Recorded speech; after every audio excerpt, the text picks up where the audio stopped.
Hey trappers, it has been a long time since I made a video. So I thought I would take the time and had some material that was running through my head, and a couple weeks ago the Pennsylvania Game Commission and Pennsylvania Trappers Association held a advanced course on fisher, otter, and bobcat. And that got me thinking about a few things. So I thought, I'll put a video out and show you guys and girls kind of the thing that was going through my head. I want to start out by saying I saw a study, and I could not put my finger on the study again. I would have posted the link to it, but it was I believe maybe a state wildlife agency that were doing testing on trigger positioning and trigger length and trigger shape on 330 traps for beaver. And it was, the premise of this study was how to, you make your triggers so that you'd avoid otter. And I read it, and it was quite interesting, but I was kind of more interested on what is the best trigger positioning to make it most efficient for otter. For those that are watching that are from Pennsylvania, I'm sure I have quite a few subscribers that are not. Pennsylvania's fisher, otter, and bobcat season, it really has a lot of participation, all three of them really. And our otter season is in February. It's in the dead of winter, and our regulations are, because Pennsylvania has a lot of trappers, we're only allowed to keep one otter because we have just so many trappers.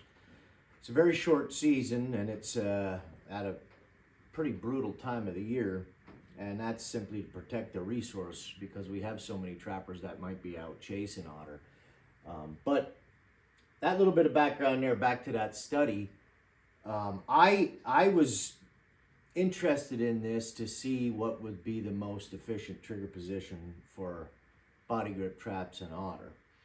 And what I found was, they said the trigger position, this is really what we need to get out of it, is that the trigger position that was the most effective for otter, that they really didn't want beaver trappers to use if they were trying to not be catching incidental otter, would be triggers on the bottom and up in a V, and that was on a 330 trap. So I thought that was pretty interesting. And at that advanced course, Dave Eccles did an otter presentation, an otter seminar, and he uses a stabilizer he makes himself, and he puts his trigger on the bottom. So I thought, well, that's interesting. Dave's doing it right, which isn't surprising.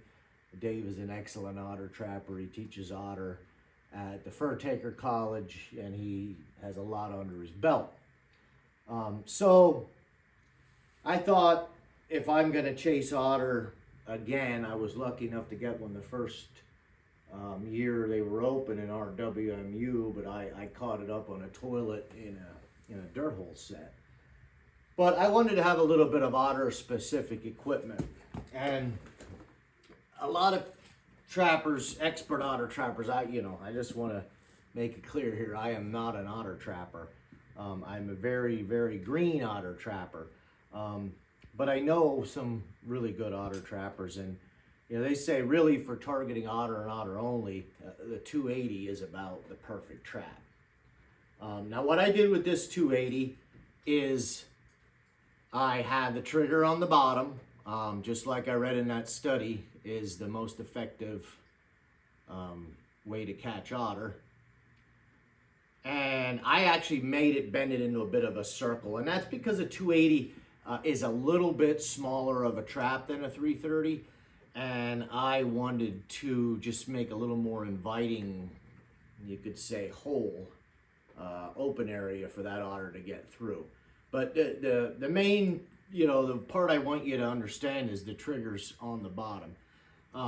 There's some stabilizers that work really well with the trigger on the bottom. There's some that don't. Now this stabilizer is made by Ryan Wilson at Coon Creek Trappers. He calls it, I believe, a hard bottom stand or hard bottom stabilizer. And it allows you to put your trigger on the bottom. And it's a pretty neat stabilizer. I picked a couple of them up at the New York convention. So we're only allowed to use 2 body grip traps when targeting otter. So I have two 280s set up exactly like this. Ryan has a D-ring welded on there, and I just have a spring hook carabiner, or whatever you want to call it, on there. And I did one modification. Otters are known to really twist a lot when they're in a trap. So I used a teardrop ring, and I welded a lock washer through that and added a swivel to the chain, and my tag's on there. I'll probably add another tag up near the top.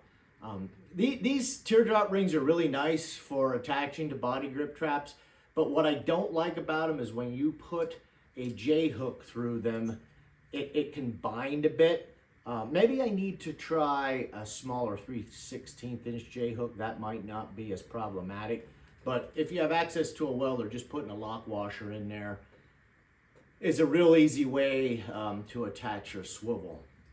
So yeah, I mean, that's kind of what I wanted to show you. Coon Creek Trappers hard bottom stabilizer, a Duke 280 with the trigger on the bottom. And like I said, I made that into a bit of a circle trigger, and added that swivel, which if otter are going to be twisting in there, we wouldn't want the chance of breaking that chain. Yeah, I should look again for that study, and if I do find it, I'll put a link in the comments. Honestly, it is interesting to see what trigger positioning did work best for avoiding otter. I know the V-shaped trigger on top was not nearly effective as otter as it was on the bottom. And since we have your attention, I'll lay that down there. Ryan, I would ask Ryan, and he was talking about it too. Now, this is just a prototype. The final one's going to look different, but a hard bottom stabilizer for a 110er. This is actually a Bridger 150. I bent that trigger in a position like that. That's kind of a T position. I'm going to try to catch some mink and top edge sets in these things.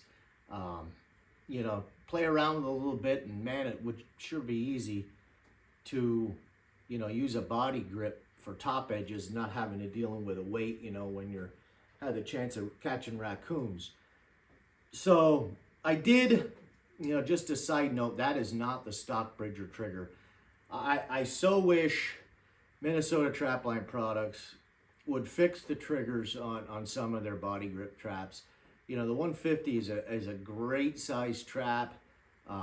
It's a magnum trap. It's a wonderful mink trap, but the triggers are absolutely horrendous. So I replaced, that's just a bolt-on 110 trigger, and I put a different dog on, because I don't like the Bridger dogs. They don't work real well either. The trigger and the dog is just problematic on these Bridgers.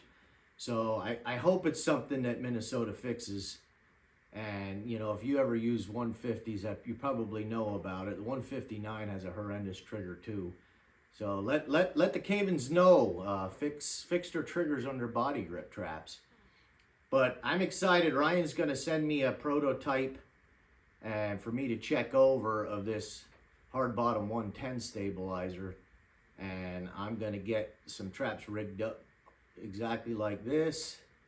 And we're going to give them a try for top edge sets. But I know a lot of Pennsylvania guys and girls are excited about otter trapping, and you could have two 280s, or 330s, whatever, 2 body grip traps. Since I'm going to be targeting only otter, I did get a couple 280s, and I am known to have way more traps than I kind of need. But that's Ryan Wilson's Coon Creek Trappers hard bottom 330 size with a Duke 280 trigger on the bottom, loaded and ready for otter. Till next time, folks.